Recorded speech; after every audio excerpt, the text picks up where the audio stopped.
सलूनमध्ये massage करण्यासाठी जात असाल तर सावधान, कारण आता एक धक्कादायक व्हिडिओ समोर येत असून सलून चालकाने अत्यंत घाणेरडे आणि किळसवाणे कृत्य केलंय। सलूनमध्ये मसाज करण्यासाठी येण्याची अनेकांना सवय असते, पण हाच मसाज करणं एका ग्राहकासाठी किळसवाणा प्रकार बनलाय।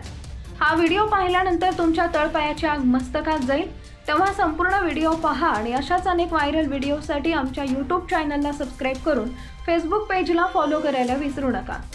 व्हिडिओमध्ये दुकानदाराने ग्राहकाचे डोळे बंद होताच ग्राहकाच्या चेहऱ्यावर मसाज करण्यासाठी आधी क्रीम लावली आणि नंतर त्याच्या तळहातावर वारंवार थुंकत तशाच मसाज केला। ही गलिच्छ घटना कॅमेऱ्यात कैद झाली असून स्वतः केश कर्तनकार युसुफनेच रेकॉर्ड केली आहे।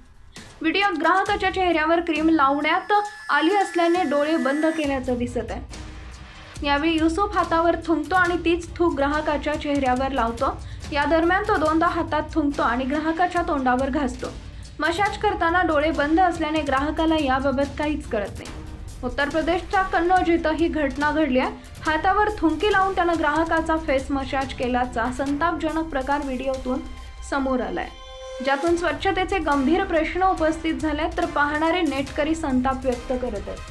अशीच घटना पहिल्यांदाच समोर आलेली नाही। जूनमध्ये लखनौमधील एका सलूनमध्ये ग्राहकाच्या चेहऱ्यावर थुंकून मसाज करताना CCTVमध्ये कैद झाल्यानंतर एका केश कर्तनकाराला अटक करण्यात आली होती। दरम्यान सोशल मीडियावर हा व्हिडिओ व्हायरल झाल्यानंतर कन्नौज पोलिसांनी या व्हायरल व्हिडिओची दखल घेत तलग्राम पोलीस ठाण्यात गुन्हा दाखल करण्यात आला असून पुढील कारवाई सुरू असल्याची माहिती पोलीस सूत्रांकडून मिळते आहे।